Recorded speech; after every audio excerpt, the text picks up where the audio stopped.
Hello everyone, welcome to एडल coaching. This is Krishnakant Singh Bundela. Macro economics में हम इंटरनेशनल इकोनॉमिक्स कर रहे हैं और इस पार्ट में हम करेंगे opportunity cost theory of trade, जो कि गॉटफ्रीड हेबर्लर ने दी थी।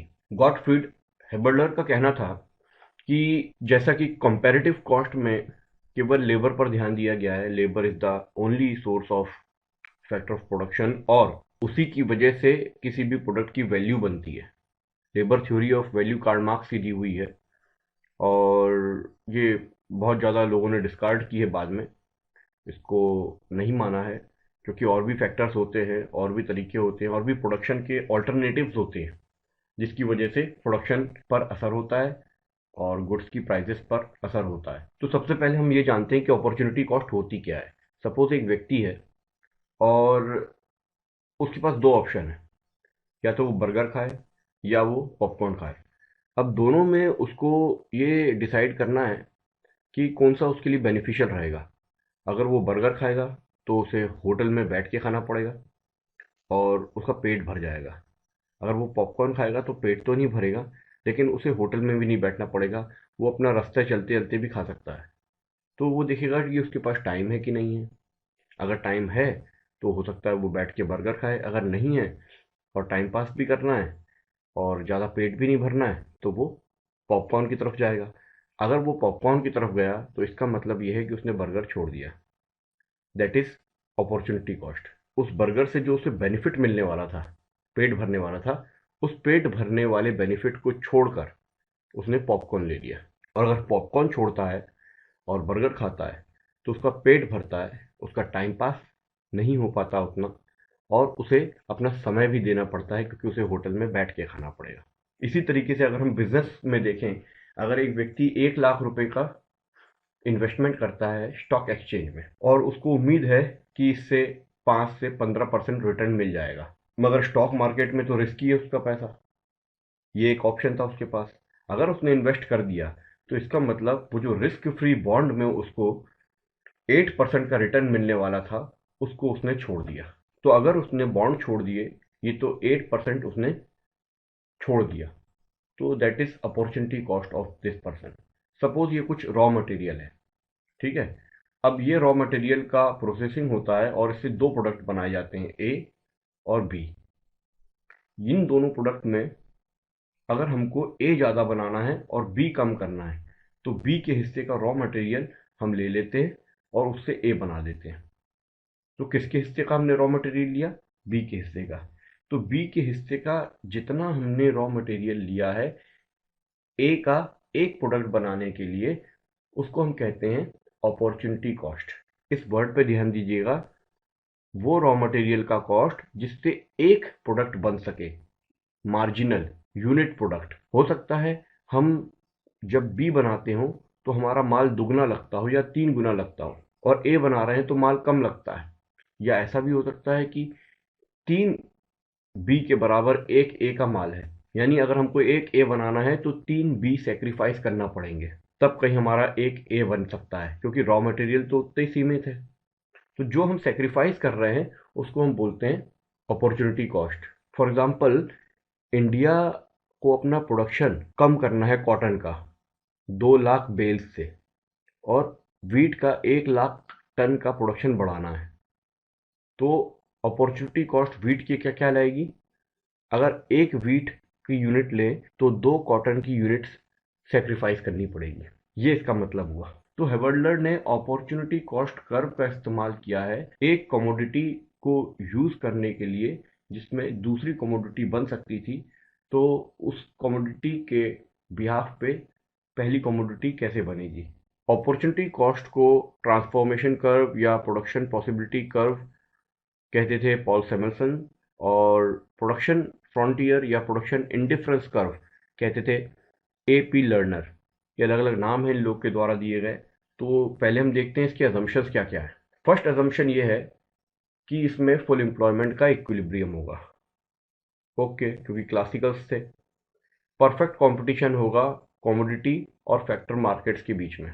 हर कमोडिटी की जो प्राइस होगी वो उसके कॉस्ट ऑफ प्रोडक्शन के बराबर होगी, मतलब इसमें इंटरमीडिएट और कुछ नहीं जोड़ा गया। और प्राइस हर फैक्टर की कैसी होगी?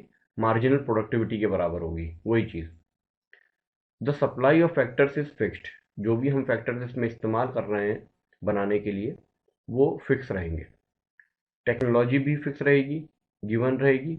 दो कंट्रीज रहेंगी इसमें, और हर कंट्री दो प्रोडक्ट बनाएगी। हर कंट्री के पास दो प्रोडक्टिव फैक्टर होंगे, कैपिटल और लेबर। मतलब हम लेबर के बाद एक और चीज में आ गए, अभी तक लेबर ही चल रहा था।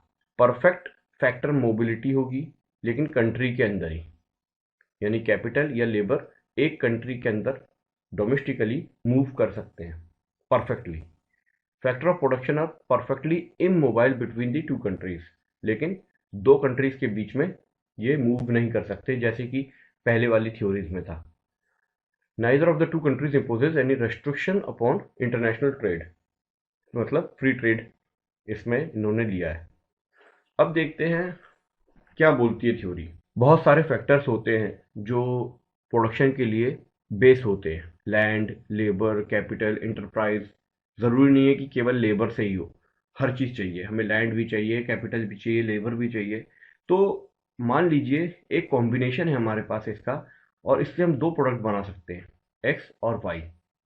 ठीक है, यानी कि सपोज एक्स है क्लोथ और वाई है ब्रेड। तो अगर हम एक को छोड़ते हैं किसी को, तो हमें दूसरा बनाना पड़ेगा। सपोज अगर हम वाई छोड़ते हैं तो हम एक्स बना सकते हैं। इसलिए ये डाउनवर्ड स्लोपिंग आता है, यानी कि अगर हमने इतना वाई बनाया है यहाँ से लेकर यहाँ तक, और इतना एक्स बना रहे हैं, इतनी हमारी कैपेसिटी है। तो अगर हम वाई को कम कर दें एक यूनिट, हमने एक यूनिट कम किया, तो हम एक यूनिट एक्स को बढ़ा सकते हैं। यानी अब हमारा एक्स कितना होगा, यहाँ से लेकर यहाँ तक, ये जो मैं कर्सर दिखा रहा हूँ, यानी ये दोनों कलर वाले एक्स के हो गए। और कहाँ तक हम बना रहे हैं, अब यहाँ तक। इसके बाद यदि और हमने एक और यूनिट लेना चाहिए, वाई की नहीं बनाना चाह रहे हैं, सपोज ये भी नहीं बनाना चाह रहे हैं, तो उसके बदले जो प्रोडक्शन होगा एक्स का, वो इतना हो जाएगा। यानी अब हमारा नया प्रोडक्शन यहाँ से लेकर यहाँ तक हो गया, इतना। इसी तरीके से वाई के सेक्रीफाइस से एक्स लगातार उतना ही बढ़ रहा है, तो ये एक तरीके से कांस्टेंट रिटर्न हो गया। जितना वाई हमने सेक्रीफाइस किया उतना ही एक्स बना। यानी वाई के खर्च करने में या वाई के त्याग करने में जो हमारे पास कॉस्टिंग थी, उसी कॉस्ट पे हमने एक्स बना लिया, कोई उसमें ज़्यादा और कम नहीं हुआ। तो उसको हम कहेंगे कांस्टेंट रिटर्न। इसके बाद दो सिचुएशन और होती हैं, इंक्रीजिंग कॉस्ट और डिक्रीजिंग कॉस्ट, डिमिनिशिंग रिटर्न। तो इन दोनों को भी डिस्कस कर लेते हैं। सपोज ये इंक्रीजिंग कॉस्ट का है, ये डिक्रीजिंग कॉस्ट का है। तो इंक्रीजिंग कॉस्ट का इस तरीके का कर्व आता है। क्या बताता है ये कर्व? इन लाइंस को देखिए, अगर y की यूनिट इतनी हम ले रहे हैं और x की एक यूनिट इतने में बन रही है, तो अगर हमने y की एक यूनिट छोड़ दी, ये वाली छोड़ दी, तो हम x की एक यूनिट बना सकते हैं, ये वाली।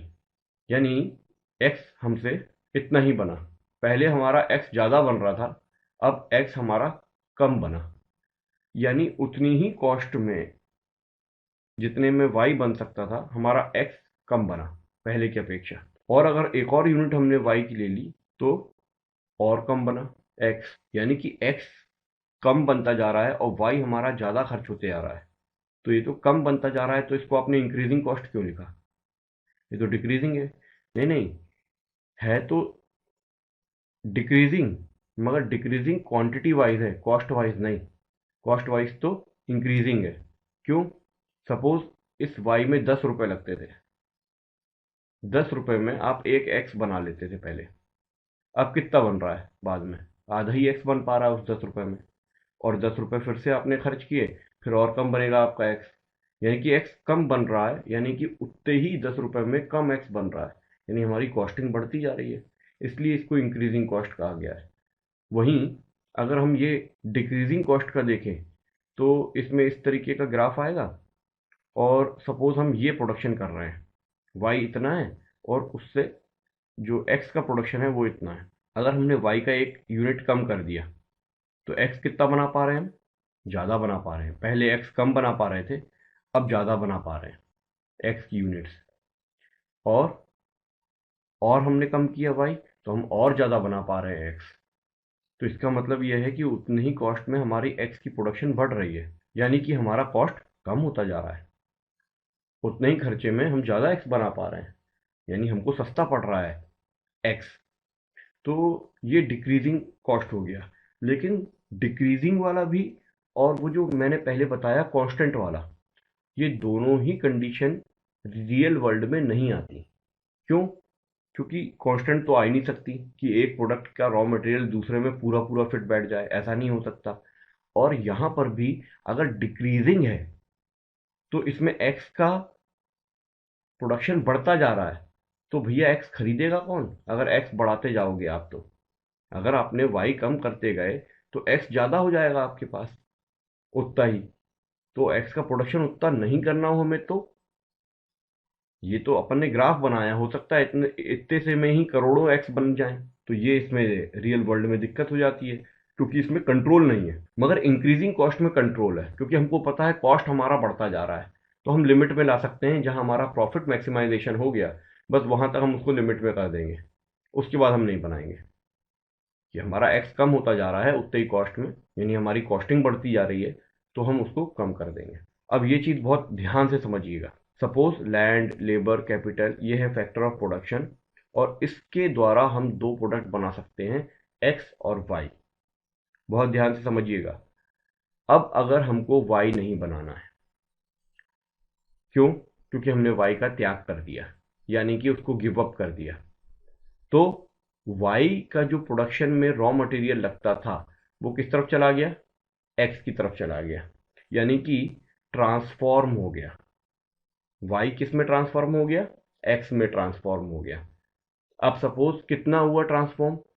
अगर एक एक्स को बनाने में कितना वाई लगा?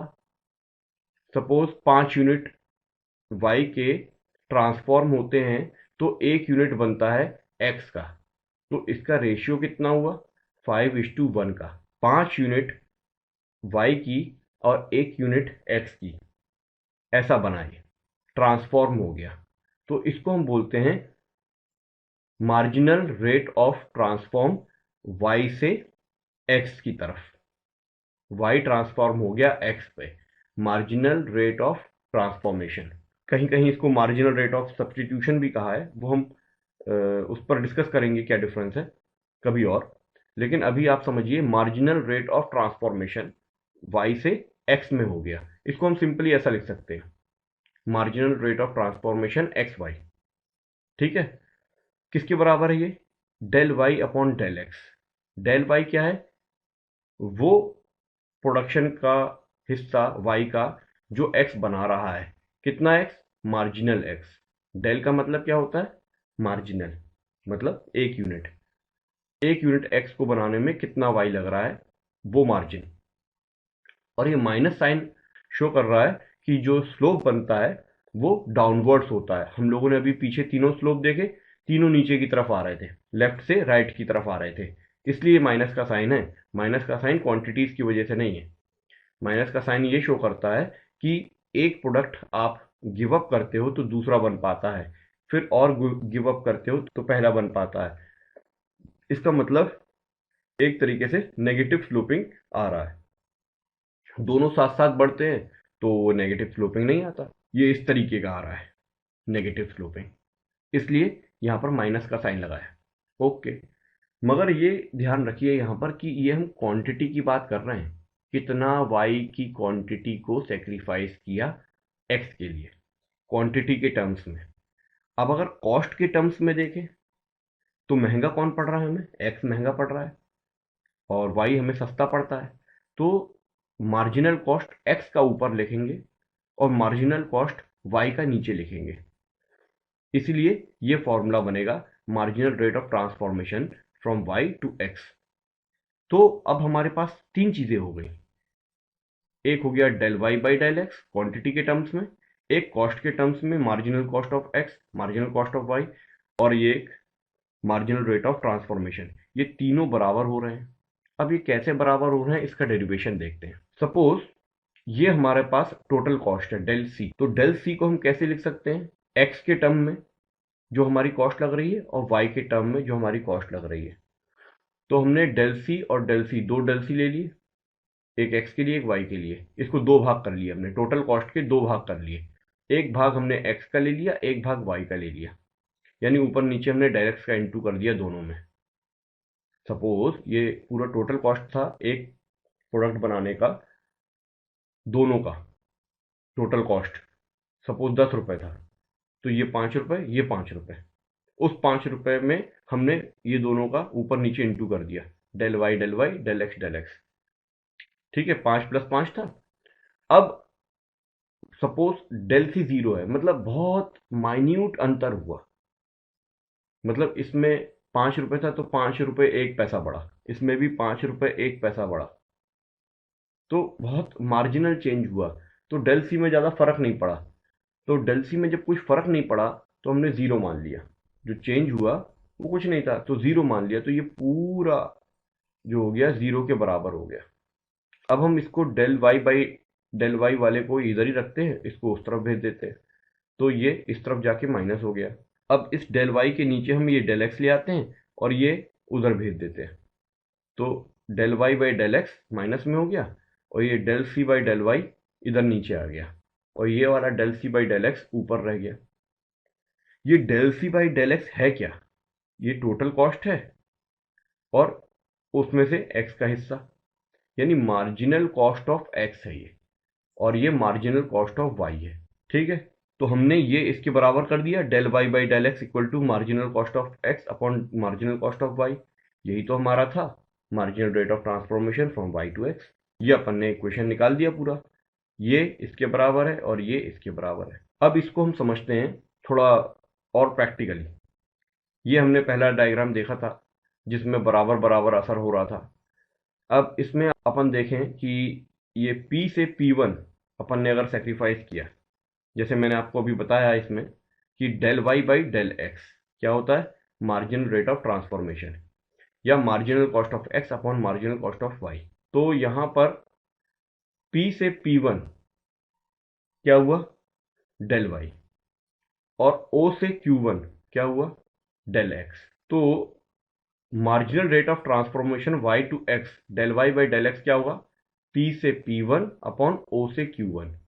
ये किसके बराबर है, P P2 upon Q1 Q2, क्योंकि यहाँ दोनों बराबर चल रहा है, कांस्टेंट रिटर्न है क्योंकि यहाँ पर, तो यहाँ MRT ऐसा निकलेगा कि ये दोनों बराबर आएंगे।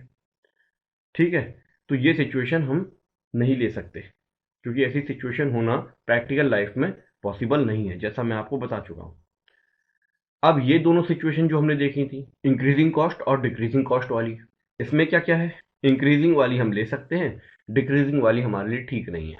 क्यों ले सकते हैं, क्योंकि P से लेकर P1 और Q से लेकर Q1 कम है, किससे, P1 P2 upon Q1 Q2 से। क्यों, क्योंकि P से लेकर P1 यहाँ पर छोटा है और नीचे वाली क्वांटिटी बड़ी हो गई, मगर जब हम और P1 P2 पे आए तो वो बड़ा हो गया और Q1 Q2 छोटा हो गया, तो ये फ्रैक्शन छोटा हो गया। यानी हम जितना आगे बढ़ेंगे हमारा कॉस्ट बढ़ता जाएगा, पहले ये, फिर उससे बड़ा ये, फिर उसके आगे उससे बड़ा, फिर उससे बड़ा, कॉस्ट हमारा बढ़ता जा रहा है। तो हमको पता रहेगा कि भाई कितना हमको कॉस्ट बढ़ाना है, तो ये कंडीशन प्रैक्टिकल हो सकती है। मगर जब हम इसमें देखेंगे तो P1 अपॉन Q1 ये बढ़ा आ रहा है, इसमें हमारा सबसे बड़ा कॉस्ट लग रहा है, और उसके बाद कॉस्ट हमारा गिरता जा रहा है। क्यों, क्योंकि ऊपर वाली क्वांटिटी जो है वो छोटी होती जा रही है और ये नीचे वाली क्वांटिटी बड़ी होती जा रही है। तो ये तो हमारे लिए इकोनॉमिकली बहुत अच्छा है क्योंकि कॉस्ट कम लग रही है, लेकिन इससे घाटा ये है कि एक्स हमारे पास बहुत ज़्यादा बन जाएगा, सरप्लस हो जाएगा, तो कहीं बर्बाद ना हो जाए। तो ये प्रैक्टिकल कंडीशन नहीं कहलाती डिक्रीजिंग वाली। बस, और इसमें कुछ बेनिफिट्स भी हैं कि ये बहुत रियलिस्टिक है पहले वाले से, क्योंकि इसमें लेबर से ज़्यादा इस्तेमाल हुआ है फैक्टर्स का, और इसमें ट्रेड के पहले और ट्रेड की बाद की सिचुएशंस पता लग जाती है क्योंकि हम स्केल ऑफ रिटर्न्स ले रहे हैं, कांस्टेंट भी, इंक्रीजिंग भी और डिक्रीजिंग भी, तो हमको पता है कि हमें किस लेवल पे काम करना है। और ये सब्स्टिट्यूशन इफेक्ट को भी हाईलाइट करता है। ये है आपका opportunity cost theory of trade जो हेवल्डर ने दिया था। That's it, thank you.